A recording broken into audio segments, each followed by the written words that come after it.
Planets in Psyche, it's a framework developed by Astro Butterfly that shows the relationships between planets and the different parts of our psyche.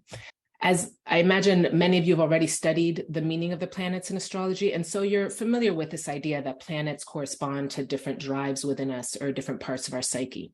But this model takes it a little step further.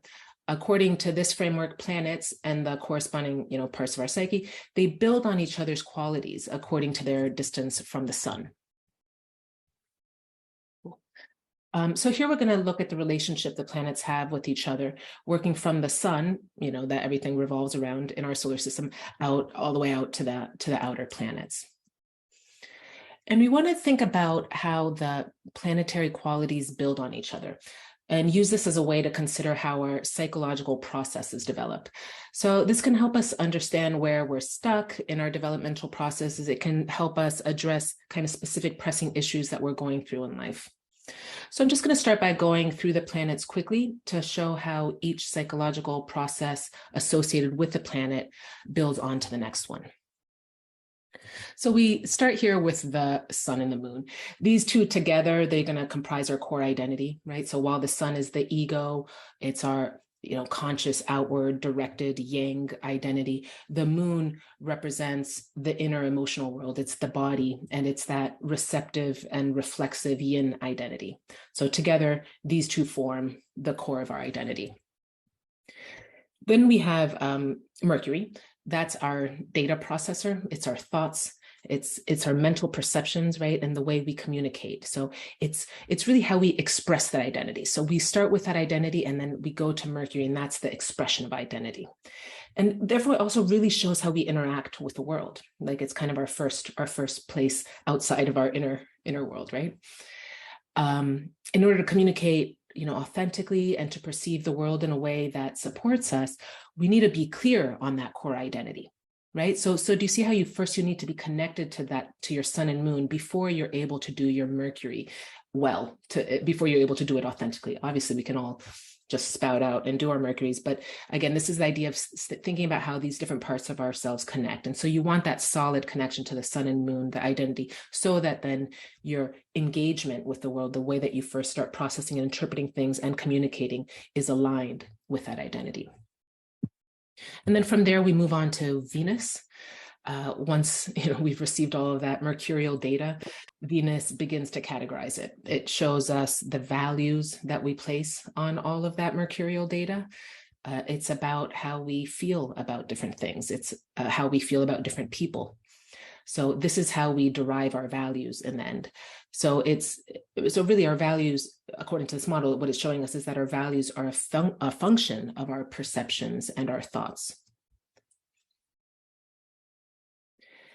And then based on our Venus feelings and values, we take action in the world, and that's Mars, right? So while Venus is what we want, Mars is how we get it, how we go after it. So without that Venusian clarity, Mars's actions are going to be all over the place, right? So that's how we kind of think about how one builds on top of the other. And that gets us through all of the personal planets. And that takes us up to the point where we're taking action into the world. And then we hit the first of the social planets, Jupiter. And Jupiter in our psyche stands for the societal beliefs that we resonate with. It's those norms and codes of conduct that we think are going to help us succeed in life. And so, but with this framework, what we want to think about is how our beliefs are a function of the feedback that we're getting from society when we take that action. Right. So once we've expressed those 5 personal planets, culminating in the way we take action in the world, Mars, we begin to make sense of society, right? That's Jupiter. And we're doing that on the basis of how we're suddenly interacting in that world and how well we're able to take the cues from the world. That's very Jupiter. And then make meaning and create and substantiate kind of the beliefs thanks to that feedback that we're getting. And again, here for each of the planets, we've written one word in parentheses to describe it. For those of you who are students of astrology, you know that obviously there's a lot more to Jupiter than just beliefs. There's a lot more to Mars than just action, but these are kind of like one keyword to help orient ourselves in terms of the meaning of each planet. And so then if we live by our Jupiter beliefs, we're eventually going to reap our Saturn results. Right? Jupiter is like the subjective expression of society. It's those unwritten norms and codes of conduct. And on a personal level, it's the way we understand and hold on to those norms and codes of conduct. But then Saturn is the more objective, concrete expression of society. It's going to be the rules and regulations and institutions. So Saturn also speaks to the way we choose to live by the rules of society. And therefore, it's also the results that we reap from the way that we live in society, right? In interaction with those rules and traditions. So, and that brings us really to the end of the social planets. This has been a very quick run through the major planetary archetypes.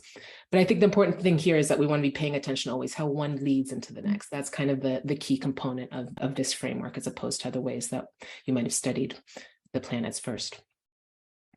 There are the outer planets. So, right, while the personal planets and social planets represent conscious influences that we can integrate with relative ease into our psyche, these outer planets, Uranus, Neptune, Pluto, they represent collective influences that are a bit beyond our conscious control. They're the collective unconscious, the wisdom of our ancestors, the collective super consciousness, right?